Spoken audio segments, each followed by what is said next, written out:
بسم اللہ الرحمن الرحیم۔ السلام علیکم۔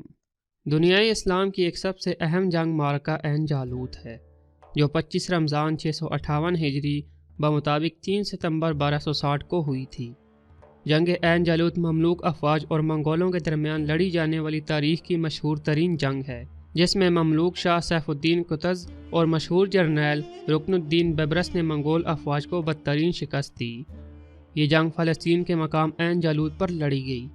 اس فتح کے نتیجے میں مصر، شام اور یورپ منگولوں کی تباہ کاریوں سے بچ گئے۔ جنگ میں الخانی حکومت کے منگول بانی ہلاکو خان کا سپہ سالار کتبوغا خان مارا گیا۔ مصر، شام اور فلسطین کے سرحدی علاقوں پر مشتمل عین جالوت کا میدان ایک تاریخی حیثیت رکھتا ہے۔ اس میدان کو عین جالوت اس لیے کہتے ہیں کہ یہاں حضرت داؤد نے جالوت نامی ایک ظالم اور جابر بادشاہ کو شکست دی تھی۔ عین جالوت کے معنی جالوت کا چشمہ کے ہیں، اور اس علاقے میں ہلاکو خان 3 لاکھ کے لشکر کے ساتھ مصر پر حملہ آور ہوا تھا۔ اس وقت مصر کا حاکم مملوک سلطان سیف الدین قطز تھا اور رکن الدین بیبرس اس کا سپہ سالار۔ سلطان قطز کی فوج کسی بھی طرح 3 لاکھ کے لشکر جرار کا مقابلہ کرنے کے قابل نہ تھی، اور اب مصر کی شکست کا مطلب تھا کہ ہلاکو خان کی رسائی حجاز مقدس کے شہروں اور حرمین شریفین تک ہو جاتی، اور پھر مراکش، شمالی افریقہ کے مسلم علاقے اور پھر اندلس۔ مگر اس موقع پر اللہ تعالیٰ نے عالم اسلام کو بچا لیا۔ ایک معجزہ رونما ہوا اور ہلاکو خان کو اپنی فوج کا ایک بڑا حصہ لے کر قراقرم واپس جانا پڑا۔ قراقرم کے چوتھے خاقان اعظم منگو خان کا انتقال ہو گیا، اور دنیا بھر سے تاتاری شہزادے قراقرم کے مرکزی جرگے، جسے کرولتائی کہا جاتا تھا، اس میں شرکت کرنے کے لیے قراقرم روانہ ہو گئے۔ ہلاکو خان نے اپنے نائب کتبغا خان کو 20,000 کا لشکر سونپ کر واپس قراقرم کی راہ اختیار کی۔ یہاں اس دھمکی آمیز خط کا ذکر ضروری ہے جو تاتاریوں کی طرف سے قطز کو لکھا گیا تھا۔ یہ خط ہلاکو خان کی طرف سے لکھا گیا تھا یا کتبغا خان کی طرف سے، اس بارے میں تاریخ میں مختلف روایات ملتی ہیں۔ بہرحال تاتاری سفیر نے یہ خط سلطان قطز کو پیش کیا۔ یہ اس کا فرمان ہے جو ساری دنیا کا آقا ہے کہ اپنی پناہگاہیں منہدم کر دو، اطاعت قبول کر لو۔ اگر تم نے یہ بات نہ مانی تو پھر تم کو جو پیش آئے گا وہ بلند و بالا اور جاودانی آسمان کے علاوہ کوئی نہیں جانتا۔ غالب امکان ہے کہ خط ہلاکو خان نے قراقرم روانگی سے قبل بھیجا تھا، جس میں صاف انداز میں اعلان جنگ کیا گیا تھا۔ بہرحال تاتاری سفیر نے رعونت آمیز انداز میں یہ خط سلطان مصر کے سامنے پھینک دیا۔ یہ انداز دیکھ کر سلطان مصر اور رکن الدین بیبرس کی آنکھیں غصے کے عالم میں سرخ ہو گئیں۔ سلطان کو خط پڑھ کر سنایا گیا تو سلطان نے سفیر سے کہا کہ ہمارا ہلاکو خان سے کوئی جھگڑا نہیں، لہٰذا اسے چاہیے کہ ہمیں ہمارے حال پر چھوڑ کر واپس چلا جائے۔ اس پر سفیر نے جواب دیا، تو گویا چاہتے ہو کہ تمہارا بھی وہی اشر کیا جائے جو ہم تمہارے خلیفہ کا کر کے آئے ہیں۔ جان لو کہ ہمارے آقا کی قوت لامحدود ہے، اور دنیا کی کوئی طاقت اس کا مقابلہ نہیں کر سکتی۔ تاتاری سفیر کا یہ انداز دیکھ کر سلطان مصر آگ بگولا ہو گیا، اور اس نے کہا کہ ان تاتاریوں کی زبانیں کھینچ کر انہیں قتل کر دیا جائے۔ ہماری طرف سے خط کا جواب یہی ہے۔ 3 ستمبر 1260 کو عین جالوت کے میدان میں منگول سالار کتبغا خان اپنے لشکر کے ساتھ مقیم تھا کہ سلطان قطز اور امیر رکن الدین بیبرس افواج مصر کے ساتھ آ موجود ہوئے۔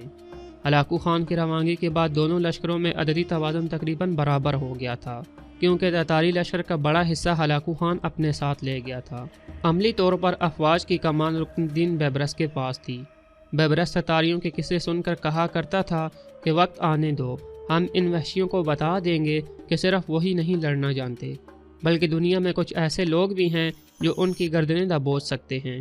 کتبغا خان کو ہلاکو خان کی طرف سے واضح ہدایات تھی کہ اس کی واپسی تک اس جگہ قیام کرے اور مصر پر ہرگز حملہ آور نہ ہو۔ امیر رکن الدین بیبرس کو جب ہلاکو خان کی واپسی کی اطلاع ملی تو اس نے سلطان قطز کو فوراً منگولوں پر حملہ کرنے کا مشورہ دیا۔ اس طرح باقاعدہ طور پر آگے بڑھ کر رکن الدین بیبرس نے منگول لشکر پر حملہ کر دیا۔ عین جالوت کی اس تاریخ ساز جنگ میں رکن الدین بیبرس نے تاتاریوں پر ان کا اپنا طریقہ حرب استعمال کیا۔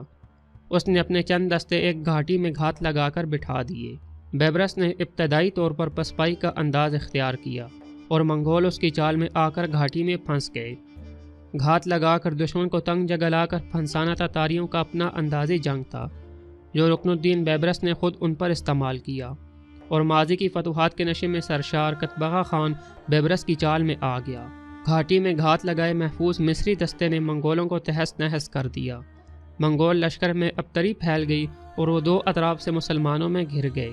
بیبرس نے منگول فوج کا قتل عام کیا اور انہیں اس بری طرح سے مارا کہ تاریخ میں اس سے پہلے تاتاریوں کے ساتھ پہلے کبھی ایسا نہیں ہوا تھا۔ قتبغہ خان بیبرس کے ہاتھوں گرفتار ہوا اور بیبرس نے اسے قتل کر دیا۔ منگول لشکر مکمل طور پر قتل یا گرفتار ہو گیا تھا۔ مقتول سالار قتبغہ خان کی لاش کی نمائش قاہرہ کی گلیوں میں تاتاری قیدیوں کے ساتھ کی گئی اور بعد ازاں ان قیدیوں کو بھی قتل کر دیا گیا۔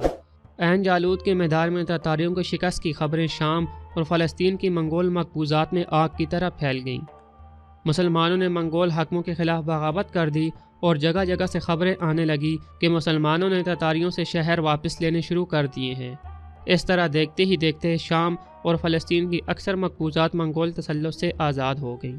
اس طرح منگولیہ سے اٹھنے والی کالی آندھی 40 سال تک مظلوم مسلمانوں کا خون پی کر عین جالوت کے میدان میں رکن الدین بیبرس کے ہاتھوں اپنے انجام کو پہنچ گئی۔